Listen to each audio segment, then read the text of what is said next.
Mr. Chairman, and thanks to the panel. You are a good panel to have in front of us to start this investigation here at this level. Mr. Beauvais, in his testimony, Director Cray noted an email from the EPA to MDEQ in response to the release of Miguel del Toro's June 24th, 2015 memo stating, and this is the EPA email that I quote from, quote, "I want to remind you that Miguel's report had DEQ CC'd. So if the legislature or whoever might say you were all CC'd, you can truthfully respond that it was EPA's request that the report not be sent to the CCs. Consequently, you all never received the report from Miguel." Mr. Beauvais, who sent that email and why would the EPA tell MDEQ that they never received a report which identified the lack of corrosive controls in place? My understanding is that the email to which you're referring was from a staffer in Region 5 named Jennifer Crooks. I have seen the email. I do not know why that email was sent. Has there been a check to see why the email was sent from anybody? We are looking into that, and the administrator has asked the Inspector General to undertake an evaluation, an assessment, and an independent review of what happened here, and we need to get to the bottom of that and all of the other facts here. Was Miguel del Toro punished for releasing this interim memo?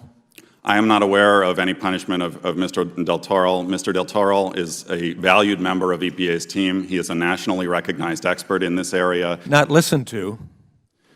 Mr. del Toro has spoken recently to the media. I believe that he has also briefed the staff of this committee, and I am not aware of any retaliation. Mr. Edwards, do you believe Mr. del Toro was punished by the EPA? Not in writing. Microphone. Not in writing, but the way EPA operates in general is that people who are causing trouble by doing their job are simply not allowed to do their job. They are silenced, as Mr. del Toro was. He was told, as Leanne said, by the ethics officer at EPA not to speak to anyone from Flint or about Flint. He told me that himself before he was unable to talk to me anymore. Mr. Edwards, or Dr. Edwards, do you believe the EPA is aware of local municipalities that are not following the testing requirement under the lead and copper rule? Yes, I think that EPA in general casts a blind eye on these municipalities who are not following. Even beyond Flint? Protocol. Yes, absolutely. A blind eye? Well, for example, in Durham, North Carolina in 2008, children were lead poisoned as a result of a sampling protocol where you remove the aerator the night before sampling, clean the lead out, so when you measure the lead the next day, the lead in water looks lower than it normally is. EPA wrote a memo that essentially banned that protocol, but they know, as we speak today, water utilities still use that protocol, even after it was banned and caused lead poisoning of children in Durham. It's extremely frustrating. Their response, would you conclude, is because of a lack of clarity in the federal regulations or lack of enforcement, or both? In a written letter I wrote to EPA Office of Water, I said point blank that the only thing I can conclude is that they don't care about children lead poisoned from drinking water. Why do you think the EPA has this problem? I mean, that's a pretty strong statement, and I guess we'll look for further testimony, but why does EPA have this problem? You would have to ask them why they refuse to do the job they're paid to do. Do you believe they're violating the law?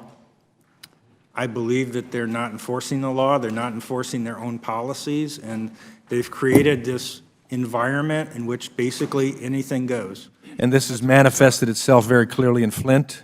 Yes, most obviously in Flint, due to the unique circumstances, the miracle of outsiders, in spite of the system, showing that this problem occurred. Had it not been for people completely outside the system, those children in Flint would still be drinking that water to this day. That is a fact. having more questions, but seeing my time has expired, I yield back. Thank the gentleman.